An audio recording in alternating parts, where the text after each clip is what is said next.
오늘 함께 볼 말씀은 에스겔서 37장 15절로 23절의 말씀입니다. 에스겔서 37장 15절로 23절의 말씀입니다.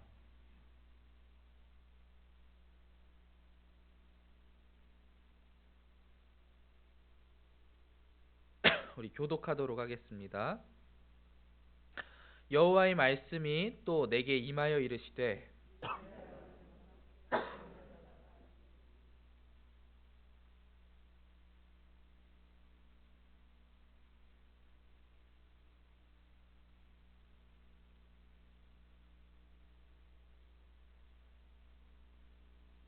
그 막대기들을 서로 합하여 하나가 되게 하라. 내 손에서 둘이 하나가 되리라.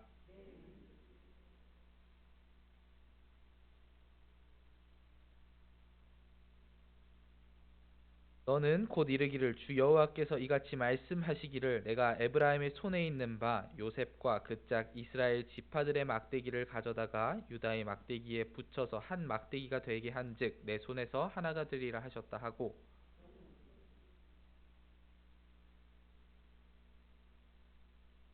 그들에게 이르기를 주 여호와께서 이같이 말씀하시기를 내가 이스라엘 자손을 잡혀간 여러 나라에서 인도하며 그 사방에서 모아서 그 고국 땅으로 돌아가게 하고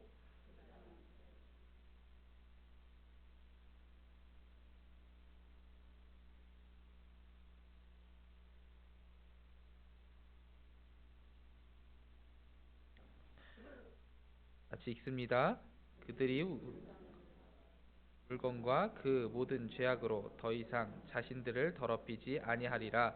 내가 그들을 그 범죄한 모든 처소에서 구원하여 정결하게 한즉 그들은 내 백성이 되고 나는 그들의 하나님이 되리라. 아멘. 우리는 살아가면서 여러 가지 불가능한 일들을 마주합니다. 그런데 때로는 그 불가능이 가능으로 바뀌는 기적과 같은 일이 일어나죠. 우리가 어제도 불가능한 일이 가능한 일로 바뀌는 걸 이야기하고 들었습니다. 마른 뼈가 다시 살아나는 것을 보았는데 오늘 말씀도 불가능한 일에 대해서 이야기합니다. 어쩌면은 어제 있었던 그 마른 뼈 사건보다는 가능하지 않겠냐라고 말할 수도 있지만 또 어떻게 보면은 더 믿어지지 않는 것 같은 그런 일이 일어납니다. 바로 유다와 이스라엘이 합치게 될 것이라는 이야기입니다. 이스라엘 민족의 재통일을 이야기하는 거죠. 이는 이 에스겔 시대를 사는 사람들에게는 정말 비현실적인 일이었습니다. 갑자기 내일 우리나라가 통일된다고 생각을 해보세요. 그것이 바로 믿어지십니까? 갑자기 내일 누군가 나타나서 우리나라는 통일될 겁니다. 이렇게 이야기한다고 생각을 해보세요. 갑자기 남과 북이 하나가 되었다고 남북의 지도자들이 손을 잡고 사진을 찍고 휴전선이 거치고 도로가 연결되어서 그 오가는 것이 자유로워진다고 생각을 해보세요. 정말 꿈과 같은 이야기 아닌가요? 이 에스겔 시대에 이미 망해버렸지만 유다와 이스라엘의 통합은 그것보다도 더 어려운 일로 느껴졌을 겁니다. 이 북이스라엘과 남유다가 다시 합쳐지게 될 것이라는 것. 우리나라는 지금 약 70년이 넘는 세월 동안 분단 국가로 있지만 이 남유다와 북이스라엘이 나눠져 있던 시간은 약 350년 정도입니다. 비록 이제 두 나라가 다 이때에는 멸망했지만 350년 동안 분리되어 있다가 하나가 된다는 것은 결코 쉬운 일이 아닐 겁니다. 또 그 350년 동안 얼마나 많은 일들이 있었습니까? 서로를 원수처럼 미워하는 사람들이 되었어요. 그 유대인들은 남유다 사람들은 저 북이스라엘 사람들을 정말 변절자라고 이야기하면서 저들은 이미 다른 인종과 다른 이방 민족들과 피가 섞여 버렸다고 이야기하면서 정말 많이 미워했습니다. 그런데 이들이 하나가 된다고 이야기하니 이 지금 하나님께 이 말씀을 듣고 있는 에스겔로서는 믿을 수가 없었을 겁니다. 그런데 하나님께서는 분명하게 에스겔에게 말씀을 하십니다. 16절과 17절에 인자야 너는 막대기 하나를 가져다가 그 위에 유다와 그 짝 이스라엘 자손이라 쓰고 또 다른 막대기 하나를 가지고 그 위에 에브라임 막대기 곧 요셉과 그 짝 이스라엘 온 족속이라 쓰고 그 막대기들을 서로 합하여 하나가 되게 하라. 내 손에서 둘이 하나가 되리라.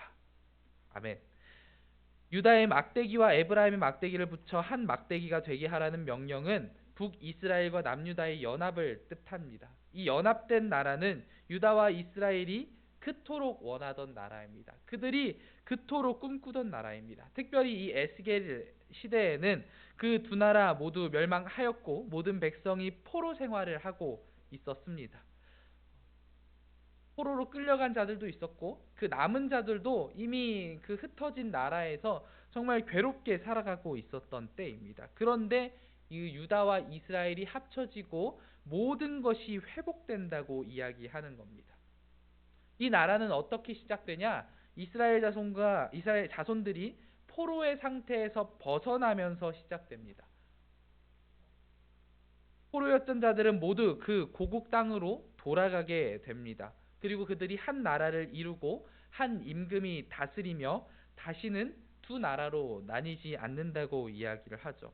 그리고 이 나라는 더 이상 우상을 섬기지 않고 다른 신을 섬기지도 않고 가증한 물건과 모든 죄악으로 더 이상 자신들을 더럽히지 않을 거라고 이야기합니다.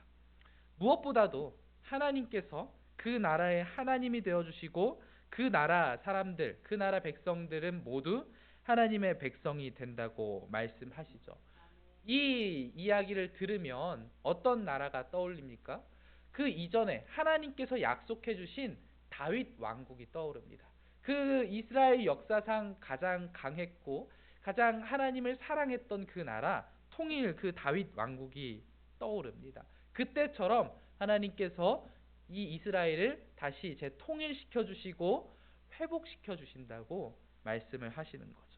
그토록 기다리던 다윗 왕의 때와 같은 회복이 있는 겁니다.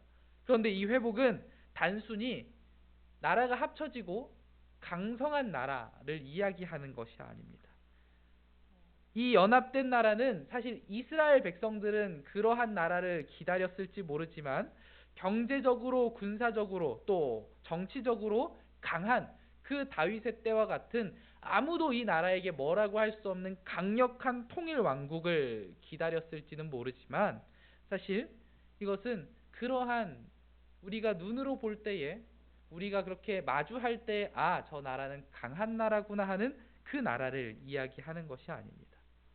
여기서 말하는 연합된 나라는 하나님 나라를 의미하며 여기서의 한 임금은 우리를 영원히 다스리시는 예수 그리스도를 의미합니다.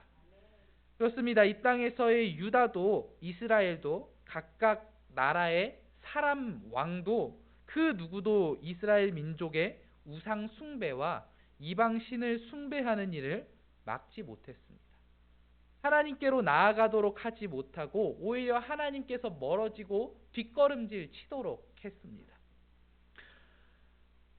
그 유다와 이스라엘 모두 하나님의 통치를 따르지 않았기 때문입니다. 비록 사이사이에 멀쩡한 왕, 하나님을 사랑하는 왕들이 있기는 했지만 그들의 역사는 점점 하나님과 멀어지는 역사였고 결국 하나님께서는 그들을 멸망시키셨습니다. 그들이 하나님의 통치를 따르지 않았기 때문입니다.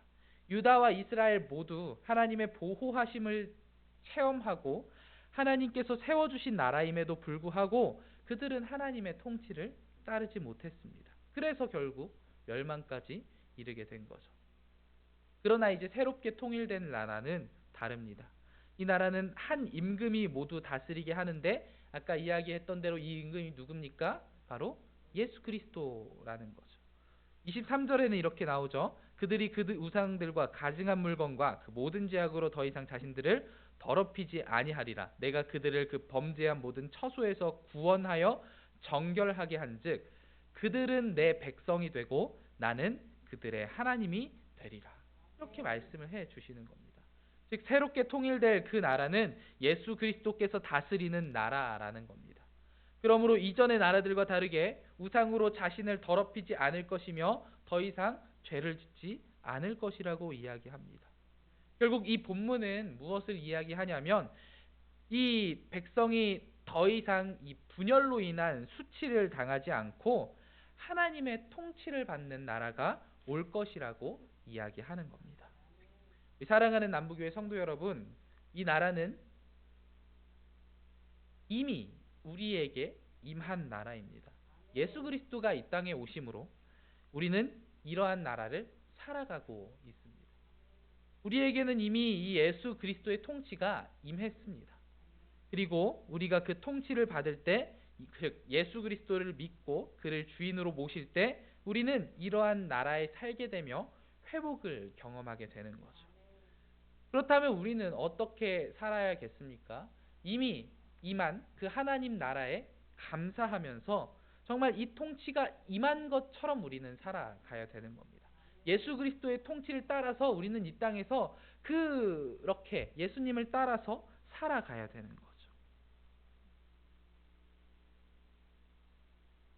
예수 그리스도를 믿는다는 것은 예수님을 주인으로 모시고 그분의 통치를 이 땅에서 온전히 받겠다는 것을 의미합니다.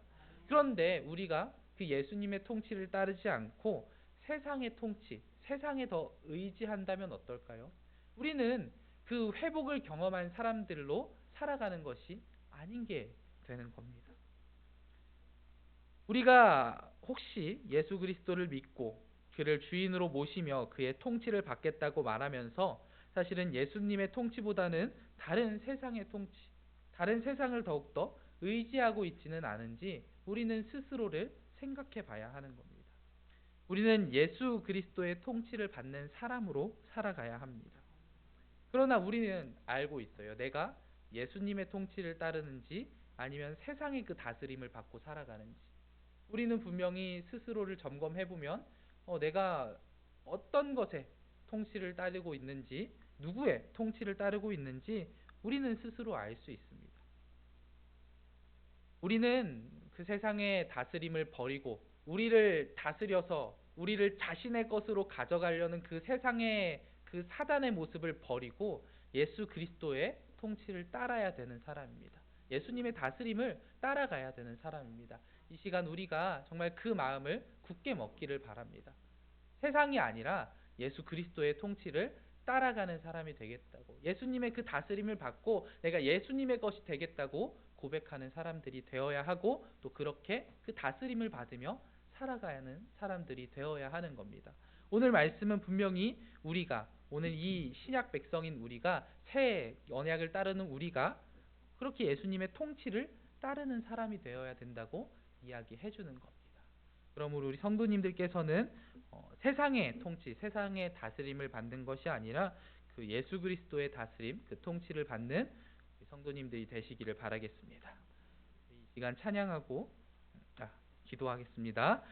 하나님 감사합니다. 이 시간 우리들 다시 한번 이 에스겔의 말씀을 통하여서 우리가 예수님의 통치를 따라야 되는 사람임을 보았습니다. 하나님께서 이 땅에 다시 한번 그 예수님의 나라, 하나님의 나라를 세워주시니 우리가 그 통치를 따라갑니다. 정말 그 이미와 아직 사이에서 이미 임한 하나님 나라를 살아가는 그 예수님의 통치를 따르는 우리가 되게 하여 주시옵소서. 예수님의 이름으로 기도합니다. 아멘. 찬양하고 기도하겠습니다.